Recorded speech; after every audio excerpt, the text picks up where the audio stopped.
আসসালামু আলাইকুম বন্ধুরা, কেমন আছেন সবাই? আশা করি আল্লাহর রহমতে সবাই অনেক ভালো আছেন।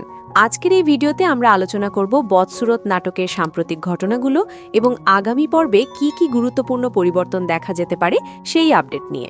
বন্ধুরা, আপনারা সবাই দেখেছেন বদসুরত নাটকের ২১ নম্বর পর্বে গল্পে একটি বড় মোড় এসেছে। এতদিন ধরে যে তালাক নিয়ে পুরো পরিবারে উত্তেজনা চলছিল, সেই তালাকের প্রক্রিয়া শেষ মুহূর্তে এসে থেমে যায়। কারণ কাজী অফিসে সই করার আগ মুহূর্তে মায়া হঠাৎ অসুস্থ হয়ে পড়ে যায়। এই ঘটনাটি শুধু সেখানে উপস্থিত সবাইকেই নয়, দর্শকদের মধ্যেও অনেক প্রশ্ন তৈরি করেছে। মায়ার এই অসুস্থতা কি সত্যিই হঠাৎ করে হয়েছে, নাকি দীর্ঘদিনের মানসিক চাপ এবং অপমান তাকে এই অবস্থায় নিয়ে গেছে, এটা এখনও পরিষ্কার নয়। ২১ নম্বর পর্বের শেষ দৃশ্যে দেখা যায় কাজী অফিসে উপস্থিত সবাই যখন তালাকের কাগজে সই করার প্রস্তুতি নিচ্ছিল, ঠিক তখনই মায়া হঠাৎ অজ্ঞান হয়ে পড়ে যায়। এই ঘটনায় পরিস্থিতি পুরোপুরি বদলে যায় এবং তালাকের প্রক্রিয়া আপাতত থেমে যায়। পরবর্তী পর্বে আমরা হয়তো দেখতে পারি জামাল এই ঘটনার পরে কিছুটা দোটানায় পড়ে গেছে।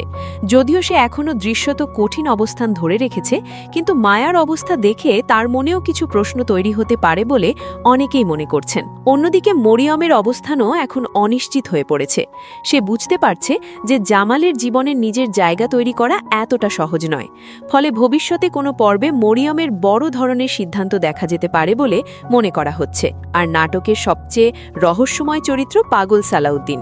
সে বিভিন্ন সময়ে এমন কিছু ইঙ্গিত দিয়েছে যা দেখে মনে হয় সে অনেক গুরুত্বপূর্ণ তথ্য জানে। আগামী পর্বগুলোতে হয়তো সালাউদ্দিন এমন কোনো সত্য প্রকাশ করতে পারে যা এতদিনের অনেক ভুল বোঝাবুঝি দূর করে দিতে পারে। সব মিলিয়ে বলা যায় বদসুরত নাটকের পরবর্তী পর্বগুলোতে গল্প আরও গুরুত্বপূর্ণ দিকে এগিয়ে যেতে পারে।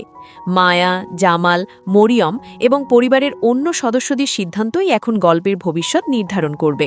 বন্ধুরা, আপনাদের কি মনে হয়, জামাল কি একসময় মায়ার সত্যটা বুঝতে পারবে, নাকি তাদের সম্পর্কের সমাপ্তি তালাকের মাধ্যমেই হবে? আপনাদের মতামত অবশ্যই কমেন্টে জানাবেন।